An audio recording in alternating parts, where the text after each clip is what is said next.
Hello, magandang umaga po muli sa lahat at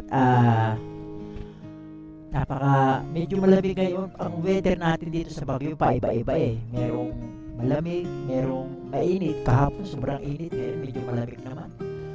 Kaya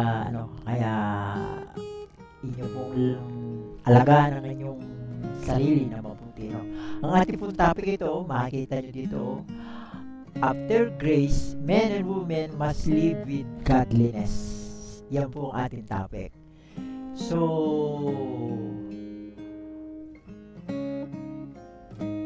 ginawa ko po itong topic na ito dahil gawa ng kalimitan po sa mga nagtuturo ng grace. Wala itong godliness eh. Kasi ang pagkakaintindi nila yung pag naniwala ka na doon sa pagkamatay, pagkabuhay ni Kristo, naniwala ka doon, tapos na lahat. Hindi nila alam na kailangan lumakad tayo. Kailangan tayo maging humayo sa kabanalan with godliness. After grace, men and women must live with godliness. Yan po ang pinaka-importante. At tulad ng binanggit ko kanina, ang ating verse ay Titus 1:1 at saka 1 Timothy 6:3. Yan po yung ating mga verse. Ano po? At sana'y ito po ay simula sa simula hanggang katapusan. Huwag niyo pong hihintuin at napakaganda po nitong turo to. Sa bagay, lahat naman ng mensahe ng salita ng Diyos ay talagang maganda. At saka, ang pinakamainam po dyan ay nananangan po tayo dito sa salita po ng Diyos. Hindi po tayo gumagawa ng mga idinudugsong sa isang verse lang, tapos istorya na, tapos wala na. Tayo po ay puno-puno ng supporting verse.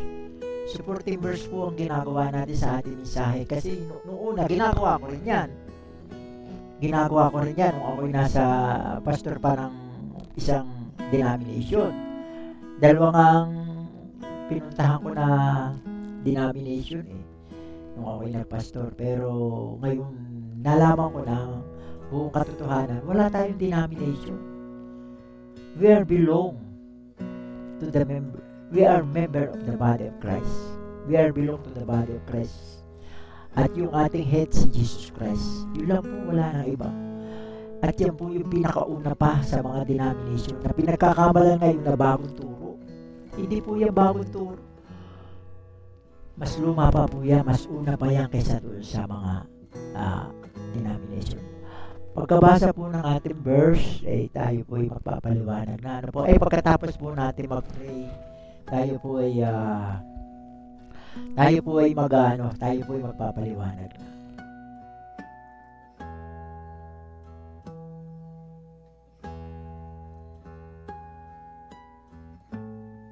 Yan. Papalitin natin yan. Hindi yan pwede mas malaki pa kaysa salita ng Diyos. Yan. Maintindihan natin ano po. Mas maliit pa. Yan. Dito ka nalang sa baba. So, basahin po natin yung ating verse bago po tayo manalangin. Yan po yung ating verse.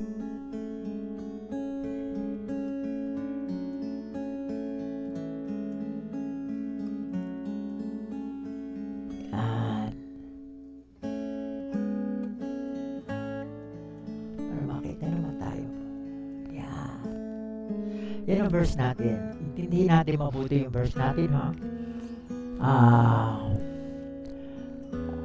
Dito sa Titus 1:1 at saka sa 1 Timothy 6:3, sabi po dito ay basahin ko sa Tagalog, kayo basahin ko sa English para madali tayo. Sa Titus 1:1 sabi, pagkakilala sa katotohanan na ayon sa kabanalan. Iintindihin nyo mabuti. Nakilala natin itong doktrina ni Pablo ayon doon sa kabanalan. Hindi po doon sa hindi tayo aware kung paano tayo nakikipag-deal sa kasalanan dahil ang akala natin kahit tayo gumawa ng kasalanan tayo iligtas na. Hindi po. Ang sabi po dito ay pagkakilala sa katotohanan na ayon sa kabanalan. Tapos naman dito sa 1 Timothy 6:3, doctrine which is according to godliness, sabi po dito, doktrina na ayon sa kabanalan. So, ibig sabihin, itong itinuturo ni Pablo, including 1 Corinthians 15:1-4, yan po ay ayon sa kabanalan.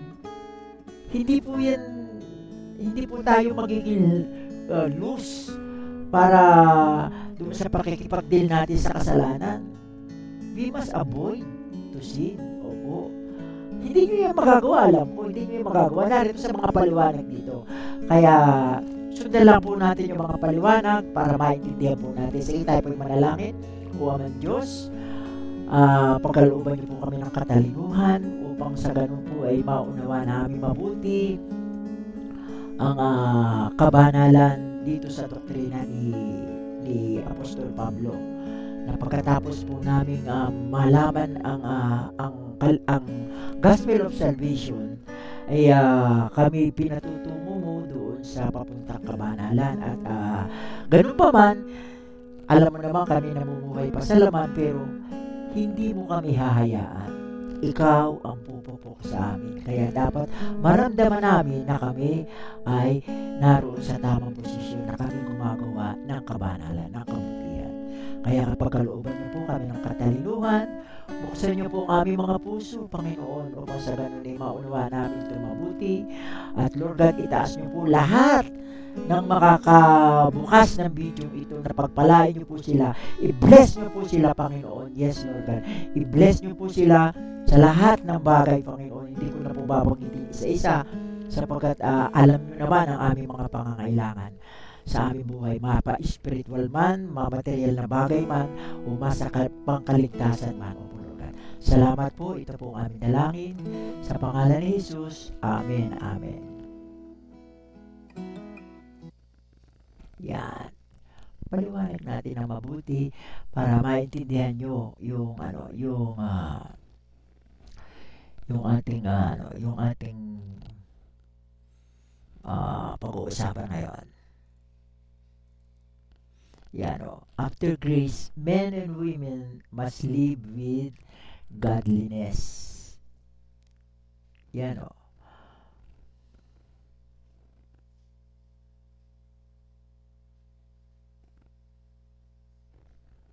Sabi ko dito sa ating sa sinulat kong outline, sabi ko dito, ilalagay ko na po yung outline, ano po. Tapos yan, ilalagay ko po yung outline. Tapos yung pong iba na na verse dito, hindi ko na po ipapaliwanag. Ang ipapaliwanag ko lang po ay yung importante para po sa ika-ikli ng ating mensahe. Ano po, kasi humahaba. Sige, umpisahan natin. Yan o. Basahin nyo sa English, babasahin ko sa Tagalog. Yan. Alam nyo ba na pagkatapos ng proseso ng grace, proseso ng grace, yung pagliligtas ng grace, Ephesians 2:8-9, alam naman natin yan, Ephesians 2:8-9. Kung gusto nyo, basahin muna natin yung Ephesians 2:8-9. Yan. Basahin muna natin. Meron ba tayo dito kopya? Yan. 2:8-9. Basahin muna natin.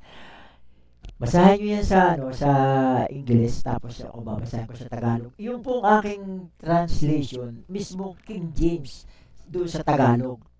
Opo, itinranslate ko po sa Tagalog yung verse na ito, kasi King James po ito para hindi po tayo maliligaw. Ano po? Bagamat gumagamit din ako ng ibang translation, pero itinatama ko po kasi ang pattern natin King James version. Ano po? Yan, basahin natin. Sapagkat sa biyaya kayo naligtas sa pamamagitan ng pananampalataya, at ito'y hindi sa pamamagitan ng inyong sarili, ito'y kaloob ng Diyos. Sa 9, hindi sa pamamagitan ng mga gawa upang ang sino man ay huwag magmalaki. Yan. Binasa ko lang para maintindihan niyo yung 2:8-9. Do you know that after the process of grace, yung proseso ng grace, Ephesians 2:8-9, sa ating buhay ay napaka-importante sa isang membro ng body of Christ na gumawa ng mabuti. Opo, gumawa po ng mabuti. Yan po narito sa Ephesians 2:10. Basahin din natin yung Ephesians 2:10, yung kaninang naririyan. Para wala kayong masabi habang pinapaliwanag natin yan. Yan. Sapagkat tayo'y kanyang pinakamahusay na gawa, workmanship, na nilalang kay Kristo Jesus para sa mabubuting gawa. Biro niya, good works. Good works. Na inihanda ng Diyos ng una pa. Hindi pa tayo pinapanganak, nakahanda na ito yung paggawa natin ng mabuti. Yes, tayo naging masama, tayo na bago, pero inihanda ng Diyos yung paggawa natin ng mabuti. Na upang siya nating lalakaran. Ibig sabihin, yun ang ating pathway, yun ang ating yun ang ating susundan. Sige, balik tayo dito sa ating at ipapaliwanag ko mabuti pamaya. Let's not ako pala Tagalog, kayo pala English. Alam niyo dito sa tutin, bago ko ituloy, meron ako ditong magandang paliwanag dito sa 8-9 na ito. Alam niyo ba kung bakit? Yung iba kasi na Grace Believer teacher, pag nagturo sila, tinutuldukan nila doon sa Romans 4:5 at saka dito sa Ephesians 2:9. Hindi na nila binabanggit itong 2:10. Ito katulad ng pagdadrive ng sasakyan. Noong una nag-drive ako, meron akong taxi noong una. Nag-drive ako ng taxi, ang ginagamit ko manual. Ngayon, paglipas ng panahon, wala na yung taxi ko. Matagal na ako hindi nag-drive.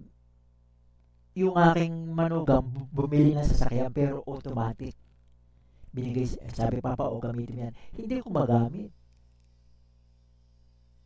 ko magamit dahil automatic. Tapos, nung pinag-aralan ko, napakaganda pala, napakagaan ng automatic i-drive. Ngayon, yun ngayon ang service ko.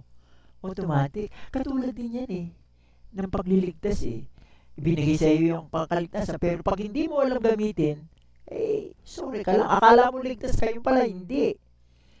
Ganun din po yan.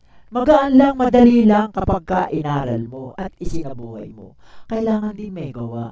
Pero dito sinabi walang gawa. Pero yan before, nung ikay makasalanan pa, hindi ka naligtas dahil doon sa iyong pagtsatsaga na ayaw kong gumawa ng kasalanan. Hindi ganoon. Dahil ikaw iniligtas ng Diyos dahil sa biyaya. Pero pagkatapos noon, kaya ang ating topic, ano ba ang topic natin? Yung topic natin. After grace, after the process of grace, men and women should live with godliness. Must live with godliness. Yan po yung ating topic Sige, ituloy po natin. Huwag tayong maging kampante porque alam na natin ang Gospel of Grace, Acts 20:24, Mystery, Romans 11:25, at rightly dividing, 2 Timothy 2:15. Sa turo ni Paul ay iwawalang bahala na natin ang turo ng godliness. Doon sa turo ni Paul, akala natin tapos na ito, pero winawalang bahala natin yung godliness. Hindi natin alam na yung godliness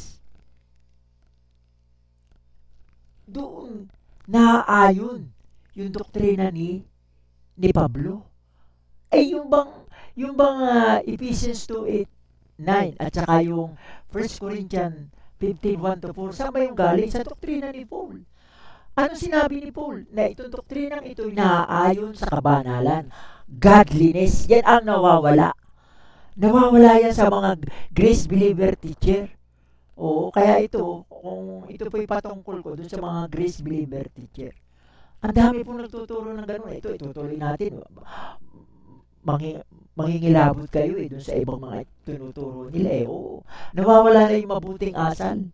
Kaya sila, patuloy sila sa kanilang paggawa ng kasalanan, ay nai-immune sila doon sa sa ganung sa mga ganung kaparaanan. Akala nila okay na, ligtas na sila. Hindi ko sila hinahatulan, pero bahala sila sa buhay nila. Kasi ang sabi dito ni Pablo, itong doktrinang ito'y naaayon sa godliness. Oh, pari-parehas naman ito na naroon sa doktrina. 1 Corinthians 15:1 to 4. Romans 4:5 doon sa grace. At saka binanggit ko kanina, yung Titus 1:1 at saka First Timothy, ano ba yun? First Timothy 6:3. Lahat yan inaroon sa doktrina ni Pablo. Iniligtas kayo ng dugo ni Kristo Jesus, Colossians 1 chapter 1 verse 14. Pero hindi kayo nabago sapagkat di kayo lumalakad sa espiritu ng Diyos. Tama. Hindi kayo nababago dahil hindi kayo lumalakad sa espiritu ng Diyos. Yung paglakad sa espiritu ng Diyos, isinama ba ni Pablo sa kanyang doktrina? Yes po. Romans. Saan yun? Galatians 5:16 at saka yung 25. Lumakad kayo ayon doon sa espiritu ng Diyos. Bakit nyo ito tinatakpan? Itong mga ibang verse. Hindi buo. Dapat babasahin yung lahat at isa sa buhay nyo at inyong ipamumuhay. Kasi ang lagi nasa isip nyo, ang nag-i-immune doon sa inyo yung kaya kayo nagkakameron ng immunity dahil doon sa dahil sa biyaya kayo pinawalang sala, tapos na pineryodo nyo na, pero hindi nyo sinasama na kailangan lumakad kayo doon sa banal na espiritu ng Diyos. Kaya yung mga makakarinig na yung turo, maguguluhan, makukonfuse, malilito. Ay, pwede palang gumawa ng kasalanan dahil ako'y ligtas na. Hindi po ganun. Meron po tayong magiging problema doon, mga kapatid. Ano po? Pagka ganun po yung ating pinagagawa. Yan o. Uulitin natin. Balikan natin ito, Balikan natin ito. Yan. So, bakit nagka-doble-doble yan? Yan. For by grace you are saved through faith. Kailangan alam nyo yung true faith. Dapat laliman nyo dito sa true faith. For by grace you are saved through faith. Dahil sa pananampalataya. Yung pananampalataya mo na lumakad doon sa Espiritu ng Diyos, kasama yun. Kasi true faith, parang blanco sa inyo Hindi nyo hinuhukay yung true faith. And that not of yourselves. Hindi doon sa iyong sarili. Kahit na kaya ka naligtas, doon sa iyong pananampalataya. Pero doon sa iyong pananampalataya ngayon, kailangan lalakad ka sa kanyang espiritu. Ito'y pagkatapos na nung tayo makasalanan pa Not of yourself, hindi tayo nabago. Hindi tayo naligtas dahil doon sa ating sariling kakayanan natin. Doon sa ating sarili. Ito'y biyaya ng Diyos, gift of God. Not of works, hindi doon sa ating gawa. Para tayo hindi magmalaki. Pero pagkatapos noon, after noon, yung true faith, kailangan ihuhukayin mo. Ano ba yung mga true faith na ito? Dahil sa pananampalataya. Kasi kung ang pananampalataya mo'y patay, wala din. Kailangan ang pananampalataya mo'y buhay para manatili kang ligtas. Hindi nyo ba alam na bakit bakit binigyan agad tayo ng Diyos ng eternal security samantalang may liberty pa tayo ng free to choice kung ano ang gagawin natin? Meron tayong free to choice pa kung anong gagawin natin, pero bakit sinigurado ng Diyos na binigyan tayo agad ng eternal security, ligtas na tayo? Yan ang ating pag-uusapan. Yan ang ginagawa ko. Kasi, kampante dyan yung iba eh. Uy, ligtas na ako. Ayos na ito. Tapos ay, hindi ako gagawa ng kasalanan. Siyempre, yun ang nakakita mo rin yun eh. Alam mo din yung kabanalan ng Diyos. Pero pag nangyari yung kasalanan, mahina ka, hindi ka lumalakas. Nariyan po ang yung mga component. Ginagawa ko po yan para yan po ang ating isusunod. Bakit binigyan tayo ng eternal security pero meron pa tayong liberty sa freedom to choice? Yan po. Kaya lang gusto kong paliitin yung title para madaling maunawaan. Ano po? Yan po. Not of works, lest any man should boast.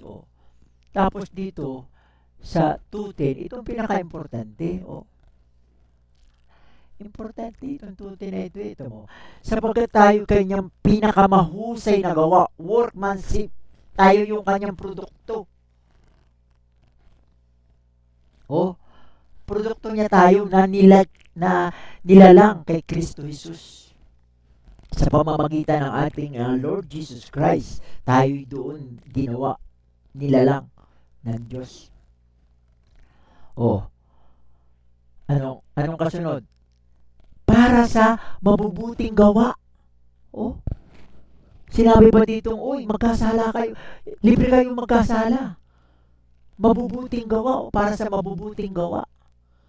May warning may warning, mayroong direksyon ay tinuturo si Pablo na inihanda ng Diyos nung una pa hindi pa tayo pinapanganak upang siya nating lakaran. Yes, mahina yung ating laman, mahina. I-explain ko yan yung pamaya, yung mahina ang ating laman. I-explain natin yan pamaya. Sorry, hindi ko pala nabuksan. Ano ba yan? Yan For we are His workmanship created in Christ Jesus unto good works, which God had before ordained that we should walk in them. Tayo dyan lalakad. Dyan sa mga mabubuting gawa niyan, tayo nilikha. Nilikha tayo. Nilalang tayo. Kay Kristo Jesus ng ating Panginoong Ama. Nilikha tayo kay Kristo Jesus para sa mabubuting gawa. Hindi para doon sa magpatuloy ka sa kasalanan. Hindi para doon sa ikaw ay patuloy na manloko. Guyuin mo yung iyong mga kapwa. Ikaw ay mag-commit ng adultery. Maglaro ka ng fornication. Hindi para doon, kundi para sa mabubuting gawa. Kasi yung iba okay lang, sige. Kahit na nagbubukas sila, nagre-research sa internet, mapadaan sila doon sa mga porno picture, okay lang sa kanila. Hindi nila alam yun ang ating isipan ay parang uling. Pag napadaig uli sa baga, nag-aapoy uli yan. Layuan nyo na, kaya ang turo ni Pablo, plea. Hindi natin maiiwasan, pero layuan. Ako pag nagre-research, kahit sa mga Facebook, meron din akong Facebook, kaya pag minsan bihira na ako magbukas ng Facebook, talaga namang yung iba nagpo-post, talagang halos labas na ang kaluluwa. Kaya, plea, layuan nyo. Sasabihin mo iba, parang hindi naman lalaki si Pastor Nato. Yes, kung ano nararamdaman ko rin. Parehas tayo ng nararamdaman dahil na namumuhay pa ako sa laman, pero meron pinagkalooban tayo ng kakayanan ng Diyos, yung put on at saka put off, saka yung plea, lumayo ka. Hindi mo yan maiiwasan madadaanan mo, makakasalubong mo, pero pwede mong layuan, takbuhan mo. Yung biglaan kasi, yung halimbawa, yung on the spot na nakasalubong mo, naroon na yun hindi mo na maiiwasan. Pero, ka nang tumingin, lumayo ka na. Kahit sa paglalakad lang, di ba? Marami dyan mga kababae na nagsusuot ng kung ano-ano. Hindi mo naman maiiwasan hindi makita, pero huwag mo nang tagalan kasi maglalaro yung isip mo. Nasasabi ko yan dahil I am human being. Sige, ano na po tayo? Yan. Yan. Tapos na tayo dun sa una eh.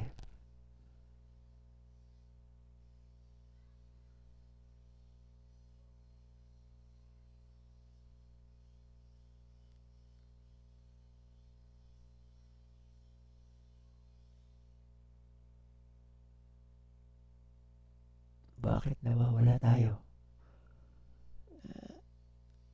Yan. Feel, feel the law with righteousness by walking in the Spirit of God. Ito, maraming tataas ang kilay dito mga grace teacher. Oh, bakit ito si Pastor Nato bumabalik sa batas? Feel the law with righteousness by walking in the Spirit of God. Hindi po tayo nabalik sa batas. At wala po tayong batas na binabalikan. Ano po? Pakinggan nyo muna yung paliwanag ko bago kayo mag-react. Kasi makikita nyo dito, feel the law with righteousness by walking in the Spirit of. Kasi pag nabanggit mo yung law, allergic yung mga yung mga grace teacher dito yung mga grace believer teacher. Allergic sila dito sa law dahil sabi nila hindi tayo naligtas sa batas kundi sa biyaya ng Diyos. Yes. Of course, at yan po ang aking 100% na sinasapalatayanan. Pero pakinggan nyo muna kung ano yung aking sasabihin. Ano po? Yan. Tingnan natin yung verse niyan. Meron tayong outline yan eh. Yan.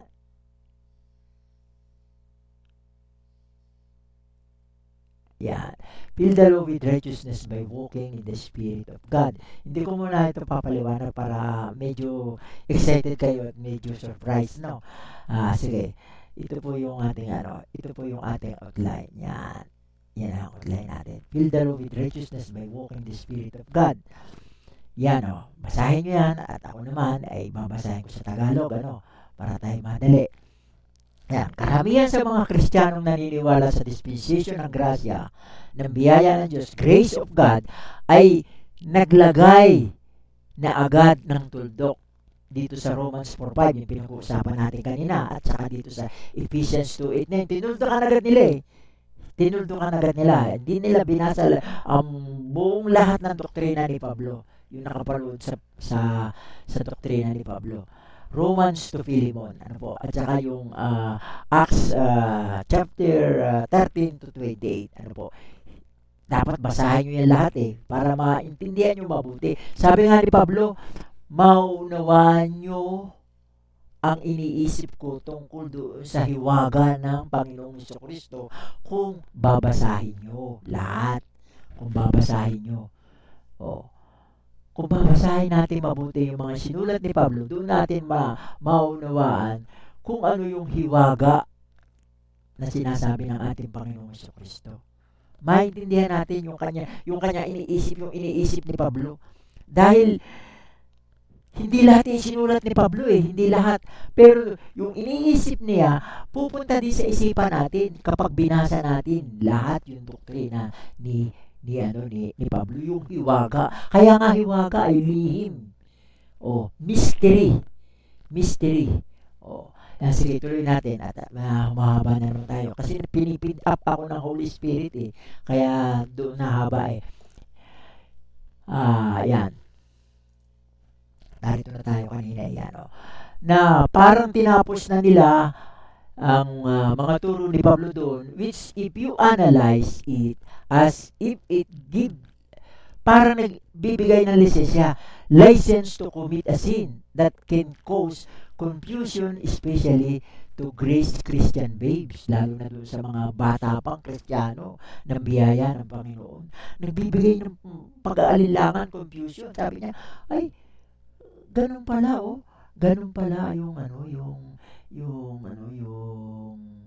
yung biyaya ng Diyos, napakaganda kahit na ako'y magkasala ay okay pa rin pala, ligtas ako.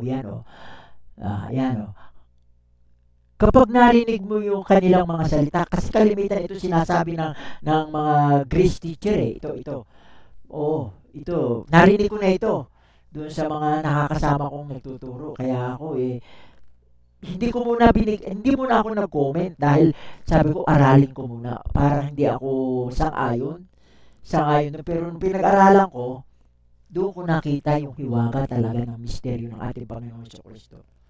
Pag aaralin nyo yung salita ni Pablo, maiintindihan nyo eh. No? Ito yung kanilang sinasabi no? Na ang ating mga kasalanan ngayon at sa darating na panahon ay pinawala na ng ating Panginoon Kristo. Parang tinapos na yung kasalanan natin ngayon. Yung sa nakalipas na panahon ngayon at sa darating pa panahon, wala na, blot out na. Nakalimutan nila na mayroong Ephesians 2:10. Yan, yung sinasabi ko kanina, hindi ko na yan ipapaliwanag. Balikan nyo na lang kasi naipaliwanag ko na kanina. At sinabi ni Pablo na ang kanyang doktrina sa kanyang ebanghelyo ay nagpapakita ng doktrina ng kabanalan. Ito rin yung binanggit ko kanina sa verse. May verse ito, nagpapakita ng doktrina ng kabanalan. 1 Timothy 6:3, kung hindi ako nagkakamali, kung babalikan natin. Yan, kabanalan. Kung tayo ay lalakad sa Espiritu ng Diyos, kung gayon ay matutupad natin ang makatwirang batas na itinakda ng Romans 8:4. Ito yung kahulugan kung bakit pinupuno natin yung kautusan sa pamamagitan ng katwiran. Hindi natin pupunuin yung kautusan ng Diyos na sa pamamagitan ng ating paggawa. Hindi, kundi sa pamamagitan ng katwiran at sa pamamagitan din ng paglakad natin sa Espiritu ng Diyos. Yun po. Ganun po natin mapupuno yung batas. Hindi yun pag narinig nyo yung batas, itataas na agad yung kilay nyo. Kasi ano ba yung batas? Hindi. Pamaya ko ipapaliwanag. Akin muna itong itutuloy. Na tayo gumawa ng mabuti at lumayo sa kasalanan na siyang prinsipyo ng Diyos. Dahil ang Diyos ay laging ito. Ito na pala Narito na inilagay ko na rin pala dito Inilagay ko na rin dito kung ano yung batas, yung law. Itong law na ito na ibinigay ng Diyos kay Moises na nakapaloob dun sa 613 laws ng Israel. Ito yung prinsipyo ng Panginoon na pagdating naman sa atin, kung isasummarize dito sa atin sa naligtas doon sa biyaya ng Diyos, ay gumawa tayo ng mabuti. Ano ba ito? Nasan up lang parang binuulang ito sa dalawang utos yung ibigin mo ang Diyos ng buong puso, ng buong lakas at ng buong kaluluwa, at ibigin mo iyong kapwa ng higit pa sa iyong sarili. Parang yung 613 laws na yun ay shortcut dito sa dalawang kautusan lang na dapat din natin gampanan kahit na tayo ay hindi sumusunod sa batas. Gagampanan natin yung umibig sa Diyos at umibig sa ating kapwa. Kasi kung hindi natin yan gagawin, wala. Labas tayo sa doktrina ni Pablo. Kasi ang doktrina ni Pablo ay doctrine of godliness.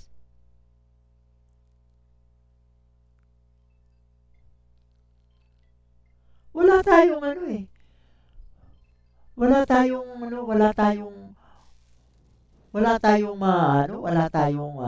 mapapala kung hindi din natin yung gagampanan.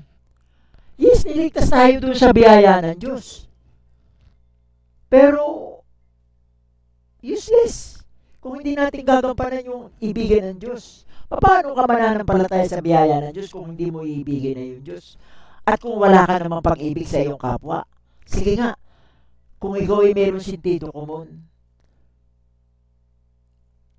magagampanan mo ba na ikaw ay patuloy na ililigtas ng Diyos doon sa biyaya ng Diyos? Ang prinsipyo ng Diyos, alam niyo ba yung prinsipyo ng Diyos, ng ating Diyos? Kinapupuutan niya yung kasalanan. At ang kasalanan ay palaging salungat sa kanyang banal na kalikasan. Lagi tayong magpasalamat sa Diyos na ang ebanghelyo ng biyaya ay tumubo sa ating mga kasalanan sa pamamagitan ng banal na dugo ng ating Panginoong Jesucristo. At pagkatapos ng kaligtasan ito, hinubog tayo ng Diyos at magiging kanyang workmanship upang gumawa ng mabuti. O yan, o. May verse po ito eh. May verse itong itong kahit tayo makasalanan, magpasalamat tayo sa Diyos tayo dahil tinanggap natin yung katuruan, yung doktrina ni Pablo. May verse yan. Nasa Romans, kaya lang hindi ko po masyadong baka sakali matsimpuhan natin. Pero habang iniintay natin na lumabas yung aking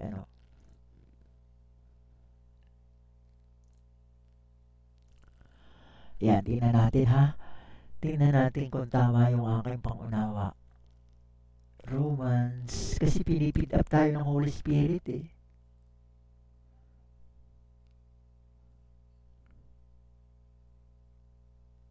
Ito, tama. Tama itong aking Romans 6:17, sabi sa English, but God being that ye were the servant of sins, but ye have obeyed from the heart that form of doctrine which was delivered you. Sa Tagalog, ngunit salamat sa Diyos na bagamat kayo dating mga alipin ng kasalanan, kayo taos-pusong sumunod. Tayo taos-pusong sumunod doon sa aral na pinagkatiwala sa atin. Yung ibinigay ni Pablo, doon tayo sumunod.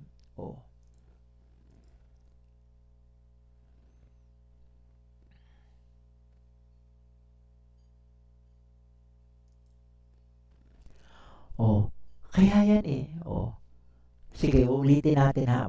Balikan natin.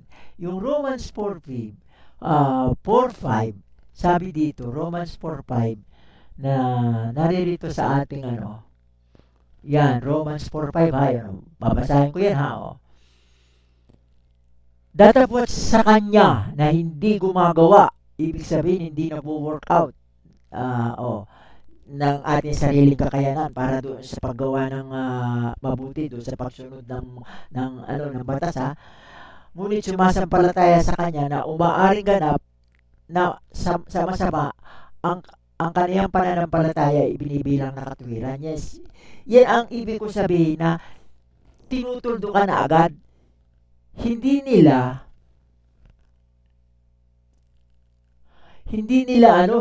binigyan ng kahulugan itong but believe it. Sumasampalataya sa kanya. Pag ikaw sumasampalataya sa kanya, ibig sabihin meron kang faith sa kanya. At kung ikaw ay may faith sa kanya, yung lahat ng kanyang precept, yun nalalakaran mo. Ano bang ayaw? Ano bang ayaw ng Diyos at ang gusto ng Diyos? Ang hirap dito sa mga ibang grace believer teacher ay tinutuldukan agad nila tapos itinuturo ng walang pag-aaral. Yung kanilang inulit ko, yung kanilang kasalanan sa nakaraan, sa kasalukuyan at sa darating pa panahon ay binura na ng Diyos. Mapanganib po yun na maaari magdulot ng kalituhan at kapahamakan sa mga nakikinig. Para ba tayo may lisensya na gumawa ng kasalanan? Pagka gano'n ang maririnig mo, halimbawa, ikaw, nakikinig ka, ikaw, bago ka lang doon sa salita ng Diyos, nakikinig ka, at ganito itinuturo, kaganda pala. Parang lisensyado akong gumawa ng kasalanan. Kaya yung iba, at kahit na rin yung nagtuturo, ay wala silang pakundangan. Hindi sila nagiging aware. Alam nila na masama ang kasalanan, pero hanggang doon na lang, pero hindi sila aware. Hindi nila nakikita na yung ibig sabihin ng but believe it. Ito yung but believe it na ito. Ayan, buksan nga natin. Yan but believe it. Yan but believe it on him justify the ungodly. His faith, ito yung kanyang pananampalataya ay ibibilang na katuwiran. His faith, malalim yung his faith, pananampalataya, paniniwala. Pag naniwala ka sa Diyos, yun nga, uulitin ko ulit, lahat ng precept ng Diyos, gagawin mo, lalakaran mo. Inaroon doon sa lahat ng turo ni Pablo. Basahin mo lahat. Naroon ang direksyon. Ang hirap pugto-pugto lamang ang pagbabasa nyo tapos nagtuturo na agad kayo. Hindi nyo binabasa lahat. yung sulat ni Pablo. Dapat basahin nyo lahat. Oh, oh.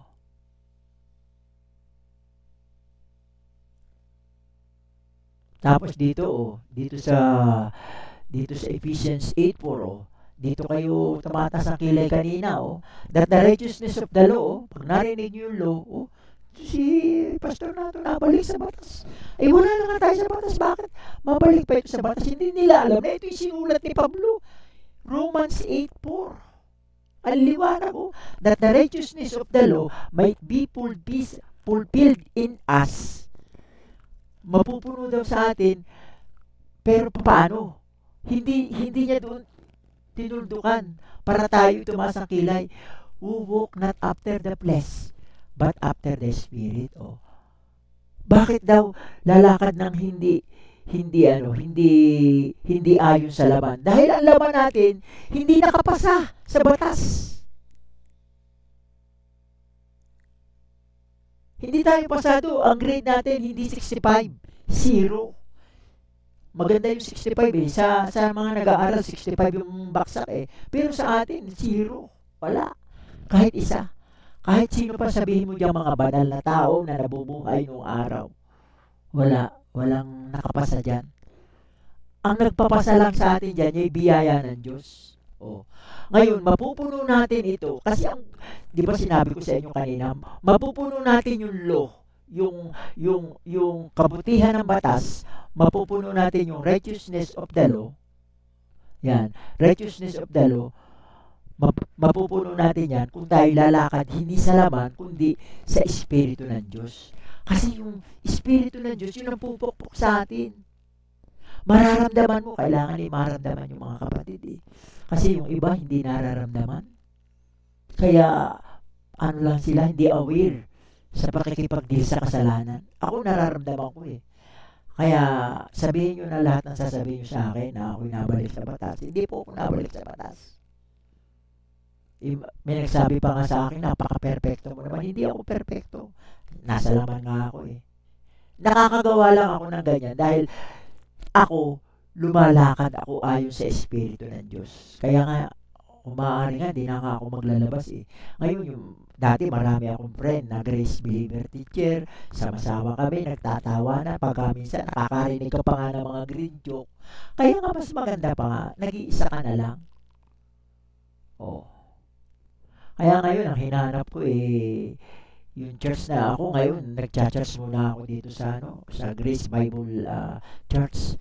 Kasi, ang mga tao dito, tahimik. Wala kang maririnig na mga joke na, mga green joke. Pag minsan nalalaw ka ng green joke, kahit na mga Grace Believer, wala. Dito tahimik. Dito sa church na ito, dito muna ako. Kapag ako hindi nag-ano ng linggo, hindi ako nagbibigay ng ganitong ang tawag dito spiritual vlog yata ang tawag dito sa ganito eh. Parang ito online preaching. Ang tawag ko online preaching, pero ito vlog din ito eh, vlog. Para ka din nagba-vlog eh, pero spiritual, hindi naman yung vlog na business, hindi yung vlog na joke, TikTok, hindi po. Spiritual po ito. Itong acting vlog na ito. Kaya manood lagi kayo. Ang dami ko na nagawa. Kaya buksan nyo lang po yung aking account sa YouTube. Makikita nyo po doon. Dami na po akong nagawa. Hindi po tayo titigil niya kahit na tayo mag-mission sa ibang bansa. Ako kahit na ako malapit na mag-70. Kung ang tutulot pa rin ng Panginoon na makapag-mission ako, magmi-mission po tayo. Yan o. Ang ganda o. Kaya kung inyong lilimiin, lalaliman lamang ninyo, hukayin nyo lang na malalim ito. That the righteousness of the law, huwag kayong tataas ang kilay sa law, might be fulfilled in us who walk not after the flesh. Dahil nga ang ating flesh hindi nakapasa, pero tayo makakalakad. Mapupuno natin yan sa pamamagitan ng paglakad natin sa Espiritu ng Diyos. So, ang ganda po, di ba? Oh. Kaya nga sabi ko sa inyo, makinig lang po kayo. Kaya, lipat ulit tayo ng ibang topic. Yan. Live the word of salvation, not just knowledge. So, Live. Live the word. Live the word. Parang ipamuhay mo. Isabuhay ang salita ng kaligtasan. Hindi lamang kaalaman. Kasi sa iba, kaalaman lang eh. Kaalaman lang sa iba. Hindi hindi tawag dito. Hindi nila sinasabuhay. Kaya ngayon, ang kanila pang pagbabasa, yung pugto-pugto, yung gusto lang nilang basahin, yun lang, hindi nila binabasa sa lahat para maintindihan nila mabuti. O, dapat nating isabuhay yung word of salvation. Ano ba yung word of salvation? Yan, ibibigay natin dito ha, yung word of salvation. Ibibigay natin yan, hintayin nyo lang.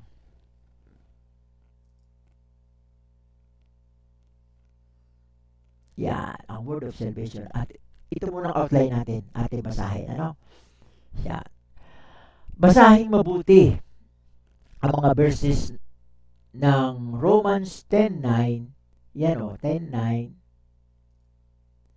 10:9 at yung famous verses na salita ng kaligtasan na kalimitang itinuturo ito ng mga ng mga Greek teacher o yung 1 Corinthians 15:1-4. Huwag mo agad tutuldukan pagkatapos ligtas ka na agad para bang nauuwi lang ito sa knowledge. Kailangan, ito para paulit-ulit lang tayo eh, pero kailangan nating maintindihan mabuti. Na para lamang knowledge eh, kailangan pakalimiin nyo, i-meditate nyo, na may kaakibat na pagsisikap. Mag-strive kayo, you strive. Say, narito yun eh. That after you say immediately just come then you need to believe in the associated with effort. Dapat mag-strive tayo. Ito yung mga importante ditong verse na dapat lalaliman nyo ng hukay eh. Dito. Kailangan pakalimiin mo na may kaakibat na pagsisikap. Ano yun siya, nasaan ba yun? Kailangan pakaliman na may pagsisigaw. Yan yung verse na kinuha natin dito sa Romans 10:9, ito, shalt believe in thine heart. And doon naman sa 1 Corinthians 15:1-4, ang dapat nyo kukuhanin dong verse yung if ye keep in memory what I preach unto you. If you keep in memory what I preach unto you. At kailangan sa pamamagitan ng pagsasapuso. Pagsasapuso, doon sa nabanggit na salitang ito, yung if you keep in memory what I preach unto you, at saka yung shalt believe in thine heart, sa iyong puso, in your heart. Shall believe in your heart, maniwala ka sa iyong puso, mararamdaman mong silyado ka ng banal na Espiritu ng Diyos. Biro mo yan. Doon mo pa lamang mararamdaman na silyado ka ng Espiritu ng Diyos. Hindi ka basta-basta sisilyaduhan. Kapag hindi mo naiintindihan yung shall believe in thine heart, at saka yung if you keep in memory what I preach unto you, hindi kayo agad masisilyaduhan. Pag yun naiintindihan nyo, hinukay nyo, masisilyaduhan kayo ng banal na Espiritu at papanahanan ka ng banal na Espiritu, 1 Corinthians 3:16 at Ephesians 2:22, 2 Corinthians 5:17, at magiging bago ka ng nilalang. Mararamdaman mo palang, bago na pala akong nilalang. Pero kung babasahin mo lang, hindi mo pa mararamdaman yan. Knowledge lang yan eh. Kaya nga ito yung ating topic live the word of salvation, not just knowledge. Knowledge pa lang. Pero pag hinukay mo na yun, ito hindi ko nalagyan kasi ng underline. Shalt believe in thine heart, at saka yung if you keep in memory what I preach unto you, doon pa lamang mo mararamdaman yung mga pinagsasabi ko. Silyado ka na, ikaw ay pinapanahanan, at ikaw ay bago ng nilalang. Mararamdaman mo yan, Kailangang focus kayo. Kailangan focus kayo eh. Kailangan focus kayo sa pagbabago ng inyong pag-iisip, yung renewal of mind. O, meron din tayong verse niyan. Romans 12:2, kailangan focus kayo doon sa renewal of mind, yung sa pagbabago ng pag-iisip. Hindi doon sa kampante lang kayo, complacent kayo sa English. Kumbaga sa English, complacent kayo, okay lang. Hindi nyo alam kung paano makipag-deal sa kasalanan. Okay lang sa inyo. Kaya, akala nila madali lang eh. Akala nila madali lang yung maging grace believer. Akala nila pag nabasa lang nila yun, inilagay ko na sa puso ko, sabi nyo, okay na ako. Yung kasalanan noong nakaraan, ngayon, at saka sa darating pa panahon, binura na ng Diyos. Kasi okay na ako. Kasi pinapaniwalaan ko na yung yung pagkamatay at pagkabuhay ni Kristo. Na kaya sinapin ako sa krus dahil sa kasalanan ko. Pero hindi nyo naman hinuhukay. Hindi nyo naman minimeditate na mabuti. Hindi nyo tinatago sa inyong puso. Hukayin nyo kung anong ibig sabihin noon. Oh.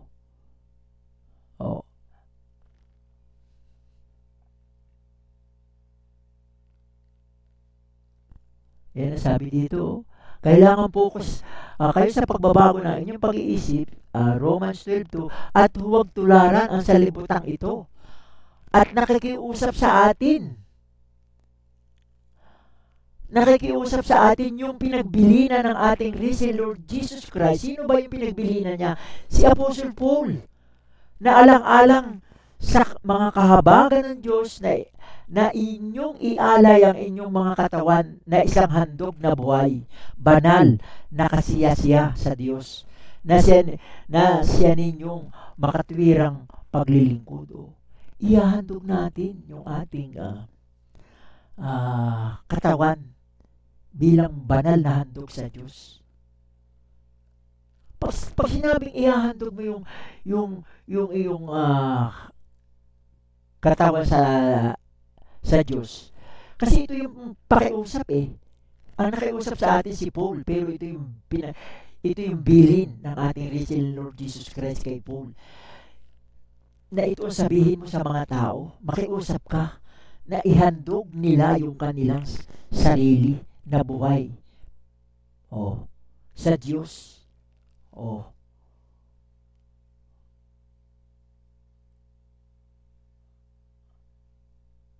Na yun daw ang ating magiging makatwirang paglilingkod. Yun ang ating magiging ministry. Kapag inihandog natin yung ating katawan na buhay sa Diyos, ang Diyos ay banal, ihahandog mo yung iyong katawan. Anong ibig sabihin nun? Banal ang Diyos eh. Ihahandog mo ito. Ano ba ang mga banal? Ang mga banal ay galit sa kasalanan. So, ibig sabihin, hindi naman kaya ng iyong sarili eh. Lalakad ka sa Espiritu. Doon mo magagampanan ang kabuuan ng paghahandog mo sa Diyos. Lalakad ka sa Kanyang Espiritu. Alam niyo kung uhukayin niyo itong salita ni Pablo, napakaganda po eh. Yung iba lamang ituro ng turo eh. Isang basa lang, turo agad. Katulad mong 1 Peter 1:4, baka kayo naniwala na kaya namatay ang Panginoong Jesucristo sa krus dahil sa inyong kasalanan. Boom! Ligtas na kayo. Hindi nila itinuturo yung if you keep in memory what I have preached unto you. Malalim yun. Pag sinabing preach, lahat eh. Ang kabuuan ng doktrina ni Pablo, lahat.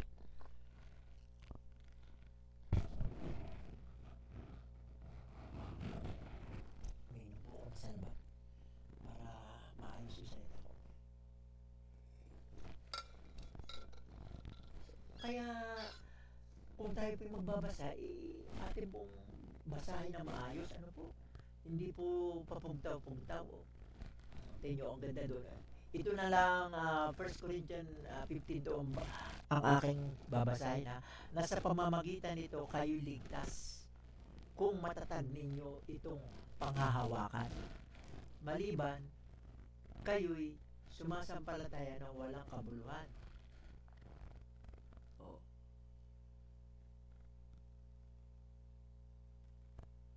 balita na pinapangaral ko sa inyo na inyo nang tinanggap na siya naman ninyong pinaninindigan. O, 15:1. O, kung matatag ninyong panghahawakan, kapag hindi natin pinanghawakan na matatag, talagang kasi ang susi po kasi ganito, ang susi dito na magbibigay sa atin para mabuksan ang pintuan ng ating kaligtasan ay yung 1 Corinthians 15:1-4. Yes, yan po talaga ang susi. Kapag yan inabuksan nyo, ay ito pala yung kaligtasan, may inganyo ka, maatra ka na basahin ang sulat ni Pablo. Kapag hindi nyo binasa ang sulat ni Pablo, yung susi, hindi nyo nabuksan yung pinto. Kasi nga, iyan ang susi eh. Yung 15:1-4 na yan, at saka yung Romans 10:9. Yan ang mga susi. Para mabuksan yung doktrina ni Pablo. Buong lahat ng libro sinulat niya, babasahin nyo. Pagtyagaan nyo pong basahin yan. Nakakapagtyaga nga tayo sa panonood sa YouTube, mga TikTok, tsaka yung Facebook. Yan pa. Kaligtasan yan, isang beses lang tayo mabubuhay dito sa mundo, tapos wala na, habang buhay na tayo doon sa kabilang buhay. Ayusin na natin, pag-igihan na natin. Ibibigay sa inyo direksyon, ibibigay sa inyo warning sa mga sulat ni Pablo. Kung gusto niyo maligtas, makasama kayo sa rapture, basahin niyo po lahat. Sige po, tayo po magpatuloy. Yan.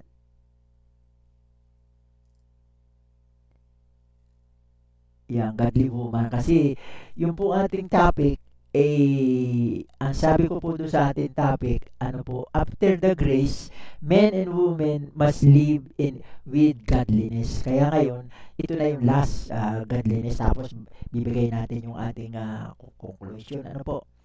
Yan. Yan, godly, Meron din po tayong outline dyan na ginawa, kaya ating pong tingnan yan. Godly woman. Yan po yung ating ginawang outline. Basahin natin. Bang oras na tayo? Uy, medyo ano ngayon Magagayan. Sa kababaihan naman, bilang grace believer, iniligtas ng Diyos ang mga babae, ang mga kababaihan, sa pamamagitan ng panganganak. Yan po ayon sa Bible sa turo din ni Pablo. Kung sila'y mananatiling may kaayusan sa pananampalataya, pag-ibig, at sa kabanalan, kasama din yung godliness. 1 Timothy 2:15 yan. At ganun din, kung babalikan din natin yung Old Testament, doon sa Genesis, ganito sinasabi ng Diyos. Tulad ng sinabi niya ng unang tipan, sabi ng Diyos, unto the woman he said, I will greatly multiply thy sorrow and thy conception. In sorrow, thou shalt bring forth children. Doon sa pagdadalamati. So, manganganak sila. And thy desire shall be to thy husband, and he shall rule over thee. Na kailangan daw po siya magpailalim doon sa kanyang asawa, at yung kanyang asawa, yun ang mangingibabaw naman sa kanya. Ganun po dapat ang attitude ng isang godly woman. Hindi po yung meron silang strong personality, pagka minsan overpower nila yung kanilang asawa. Iba naman yung kasi yung perception ng iba na akala nila na kaya meron ako natawag na akong ng isang pastor na out of under. Hindi nila naiintindihan na yung pagmamahal ng lalaki na inuutos din ng Diyos sa Ephesians. Lalaki, husband, pakamahalin mo ang iyong wife. Irerespeto mo, igagalang mo. Akala nila doon sa pagrerespeto ng ganyan, nararamdaman nila na akala nila, ikaw under. Hindi po. Kasi sumusunod ka sa salita ng Diyos, nilirespeto mo siya, pero ang katotohanan niyan, yung mga desisyon pa rin ng lalaki ang nananaig. Kaya kapag ka nagkamali ang desisyon ng lalaki, sinisisi tayo ng ating asawang babae. Kasi tayo ang mananaig ang ating desisyon. Hindi ang kanilang desisyon ang mananaig. Ngayon, pagka ikaw nagkamali ng desisyon, sisisihin ka, pag sinisi ka, huwag kang magagalit, tanggapin mo kung ikay nagkamali. Ganyan po ang talagang tunay na dapat na pagsasama ng isang mag-asawa. Hindi yung sasabihan ka ng, hiwalayan mo yung asawa mo kung hindi ang grace believer. Bakit mo hiwalayan? Kapag hiniwalayan mo yung iyong asawa, na kung siya man hindi grace believer, paano pa siya maniniwala doon sa mga pinagsasabi mo kung hiwalayan mo? At sino pa ang magtuturo sa kanya? Sige nga, may magtuturo pa ba sa kanya, lalo na yung mga grace believer din, ay wala, hiniwalayan na yan ang kanyang asawa, ganyan, bakit mo patuturuan? Hindi ganyan. Kaya bakit mo hiwalayan? Di lalo siyang hindi mo iniligtas. Pag ikaw ay humarap sa Diyos, tatanungin ka ng Diyos. Alam ba ang pangalan mo? Donato. O ako katulad ko. Donato, ano ang ginawa mo sa iyong asawa? Tatanong yan. Kung ang ginawa mo sa iyong asawa ay nagkulang ka, nakatungo ka doon. Papagalitan ka ng Diyos. Hindi ba yung naiisip ng mga taong gano'n na humahatol sa kanilang kapwa na gano'n agad? Hindi po gano'n ang ibig sabihin. Ituloy natin ang ating pagtuturo.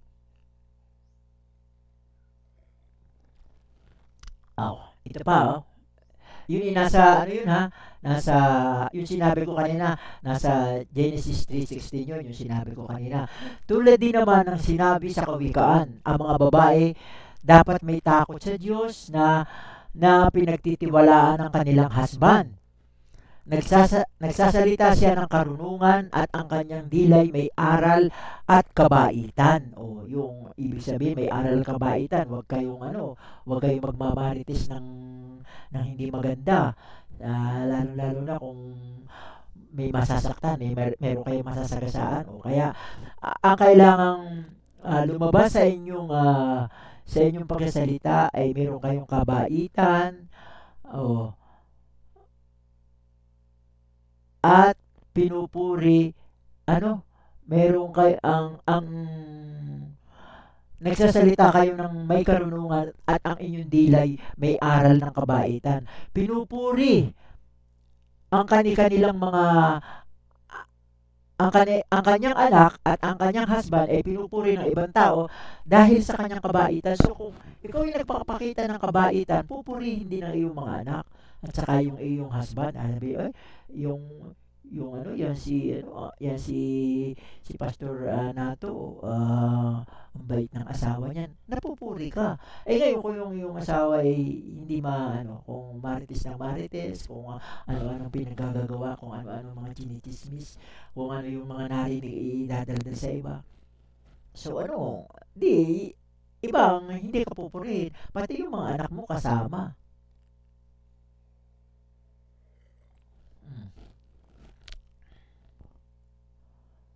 Kaya nga kailangan ang ating kayamanan sa ating pamilya, unang-una yung ating asawa, yung ating wife.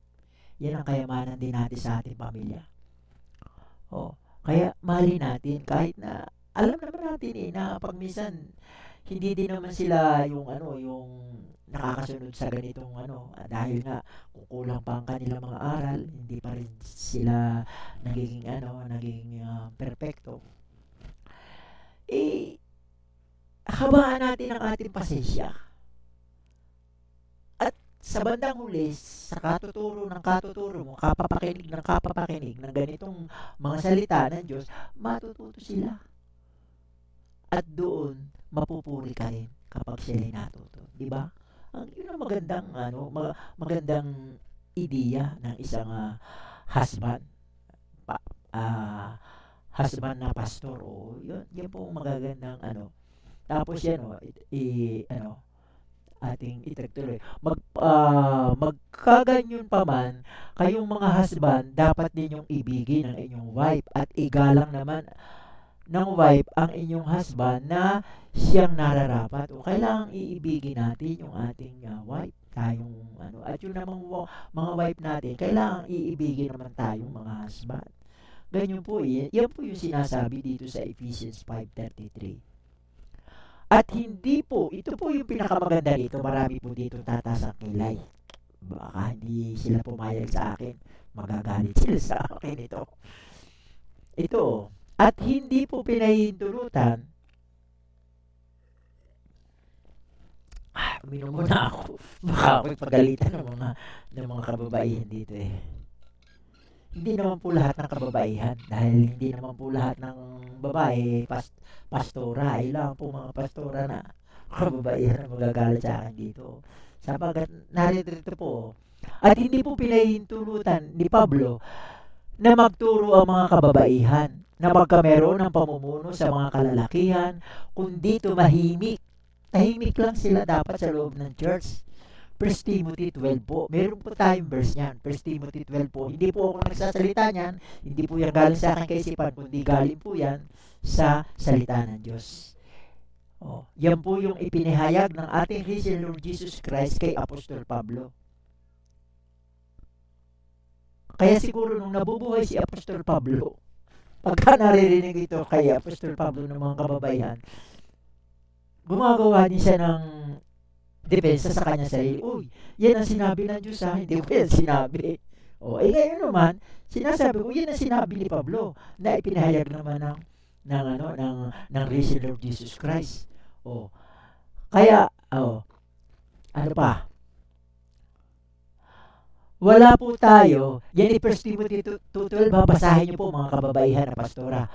Wala tayo sa kapanahon ng lumang tipan para gayahin natin si Prophetess Deborah.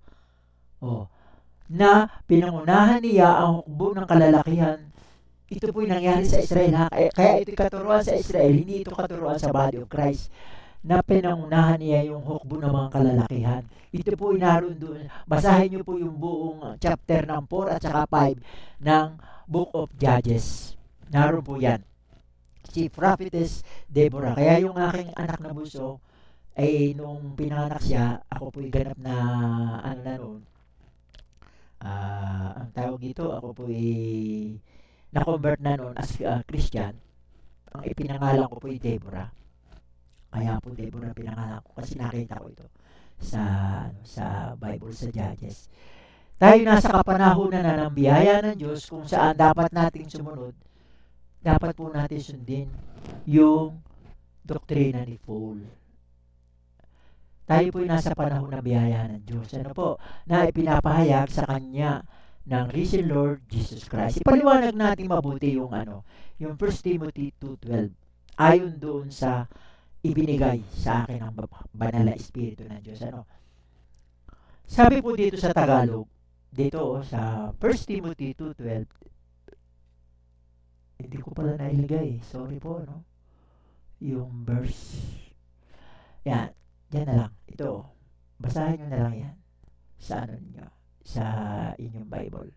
Habang pinapaliwanag ko, buklatin nyo yung inyong Bible para maintindihan nyo mabuti. Sabi po dito sa 1 Timothy 2:12, datapwat hindi ko pinahihintulutan ang babae na magturo o magkaroon ng kapamahalaan sa lalaki, kundi manahimik. Yan po ang sabi ni Pablo.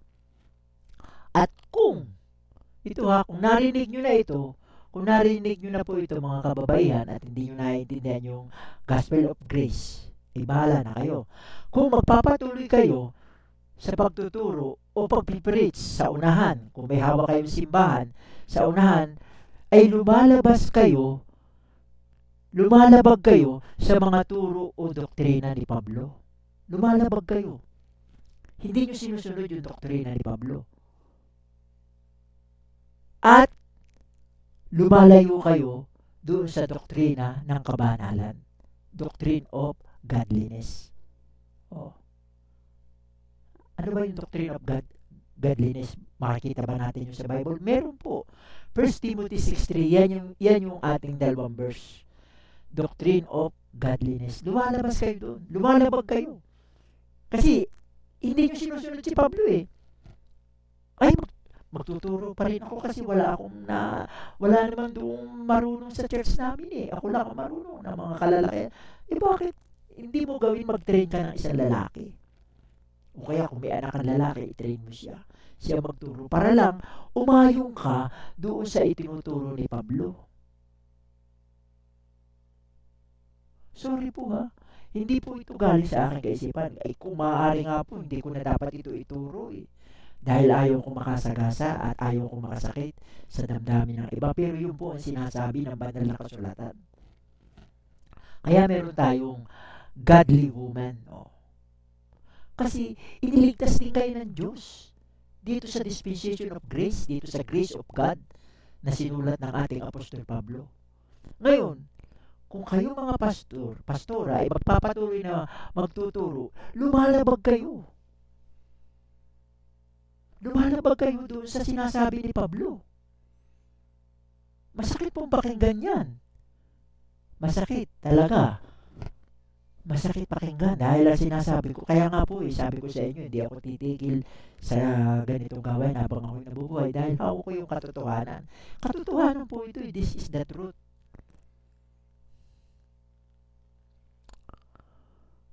So mga kababaihan, sorry po ha, doon sa mga pastora, sorry po na narinig nyo ito.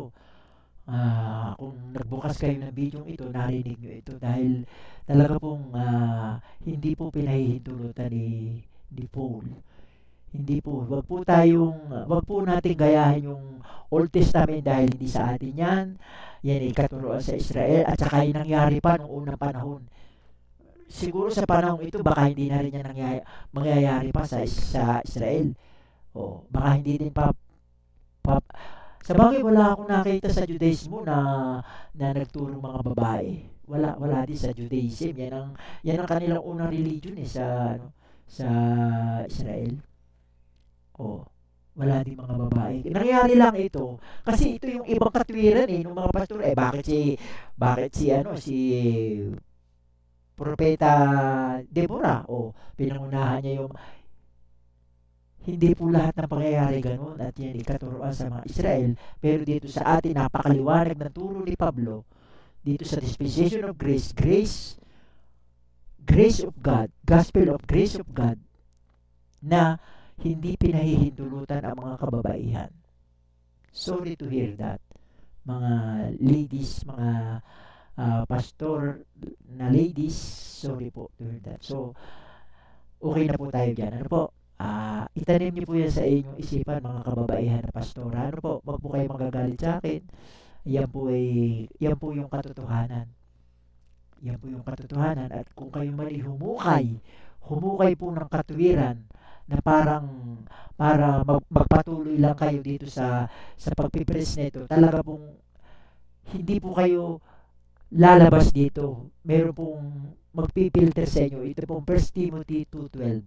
Talagang hindi po kayo makakapasa at lumalayo kayo doon sa doktrina ng kabanalan na ibinibigay na ipinahayag ng ating risen Lord Jesus Christ sa ating Apostol Pablo. Ano po? Sige, salamat po sa inyo. Sana po magkameron tayo ng peace dito sa isang topic na ito. Yan. Dumako na tayo dito sa ating conclusion.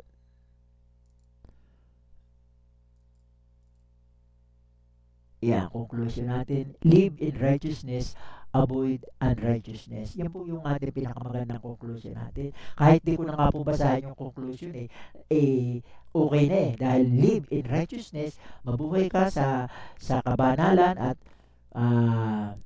lumayo ka sa kalikuan, sa hindi kabanalan. Ano po?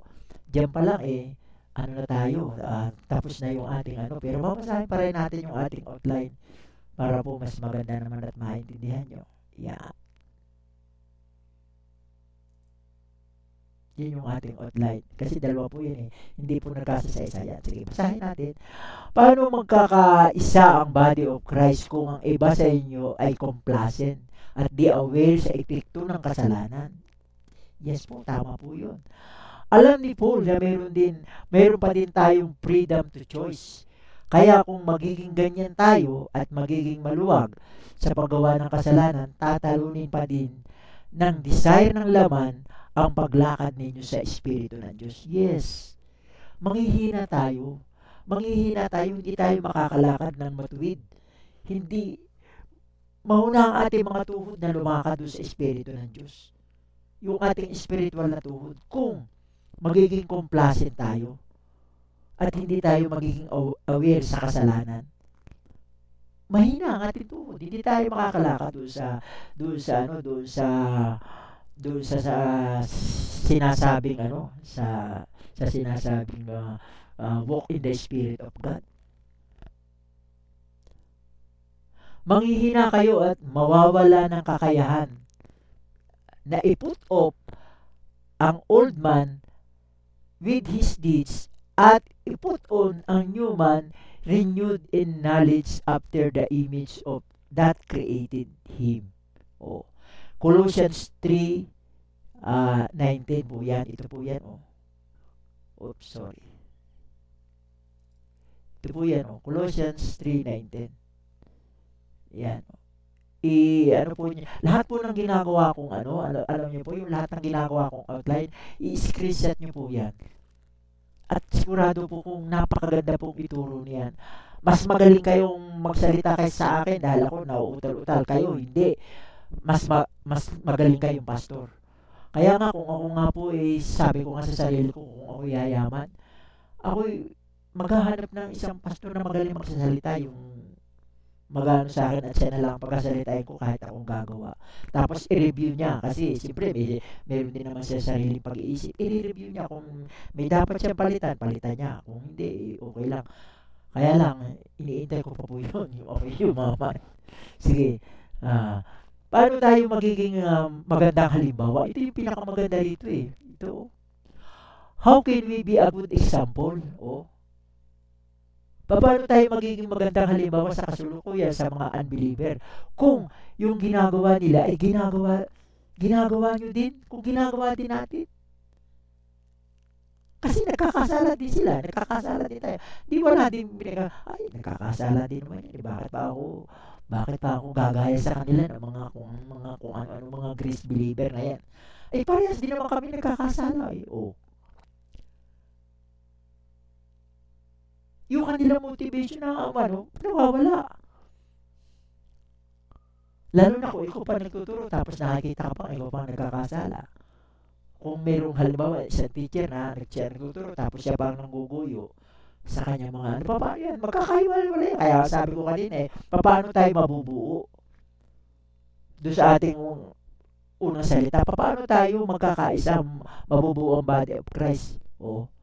Kung tayo complacent at di aware doon sa epekto ng kasalanan sa ating buhay. Yan. Paano tayo magiging magandang halimbawa sa kasalukuyan? Makikita din sa atin ay yung kasalanan.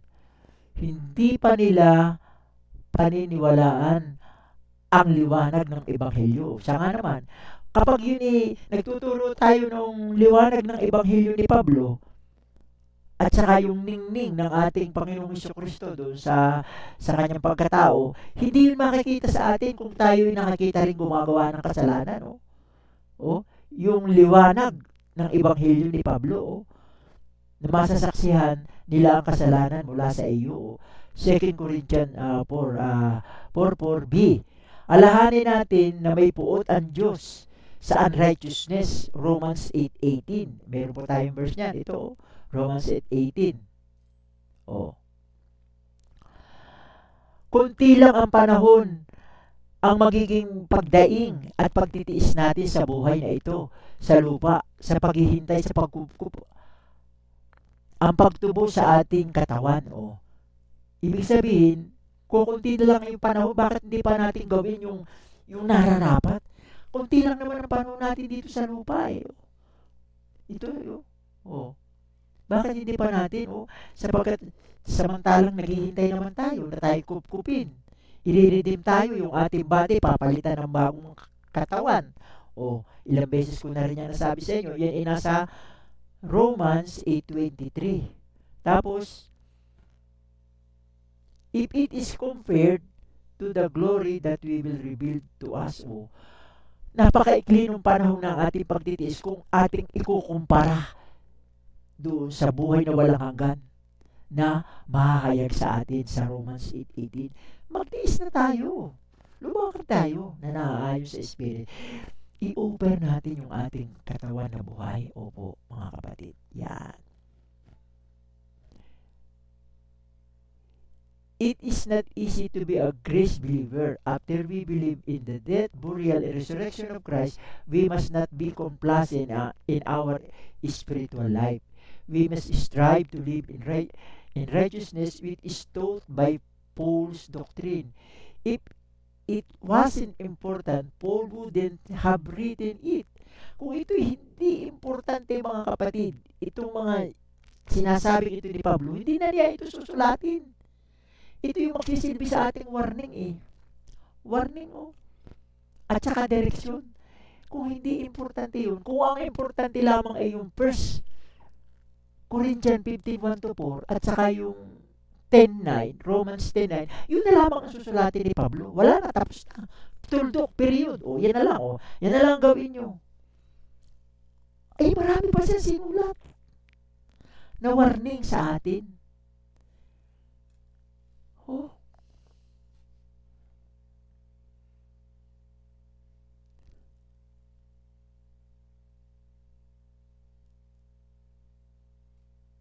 Saan yun? Oh.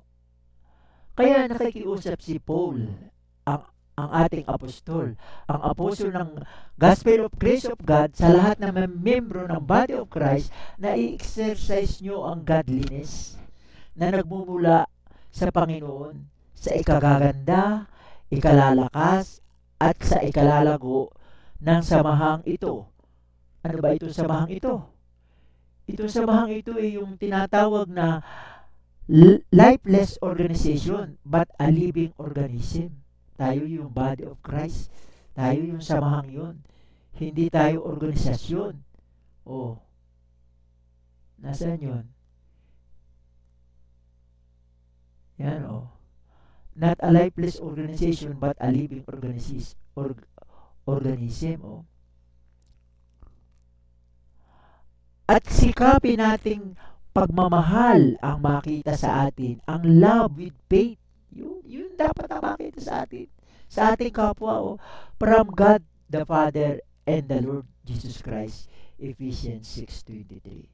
So hanggang dyan na lang po, dyan po tayo natatapos at sana po nagustuhan ninyo yung ating pahayag. Ito pong ating mensaheng ito ay talagang galing po ito sa banal na Espiritu ng Diyos. Sige po, tayo po muling manalangin.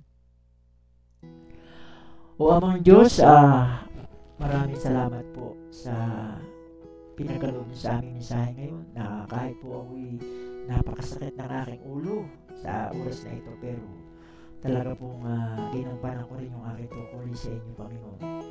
Pinilit ko po yung sarili ko na maipahayag ko po ito dahil ito yung inuudyok mo sa akin, ito yung pinipid up mo sa akin na ibigay sa mga tao. Kaya ang akin namang hinihiling po sa inyo, Panginoon, humipo po kayo ng maraming tao, sa aking mga kaibigan, sa aking mga kamag-anak, sa aking mga ka-Facebook na magbukas nito, sapagkat ito po yung makakapagligtas sa kanila. At mulit-muli po ay tinataas ko po sa inyo yung mga datihan na po, mga nakikinig ng ating palatuntunan ito na sila po inyong pagpalain. I-bless niyo po sila kung meron po silang nararamdaman na katulad po sa oras na ito.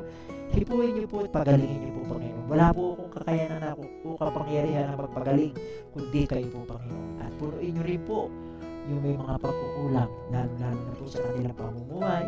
Punuin niyo po sila at yung kung may mga spiritual na karamdaman, Panginoon, na hindi pa nakakaunawa ng iyong mensahe, ng iyong salita na magliligtas at magdadala sa kalangitan, ay inyo pong gamutin, inyo po silang ihil, Panginoon. Salamat po sa magandang araw na ito, Panginoon, na pinatulong niyo po sa amin. Yes, Lord po. Ito po ang aking dalangin sa pangalan ni Jesus. Lahat ay magsabi ng Amen. Amen.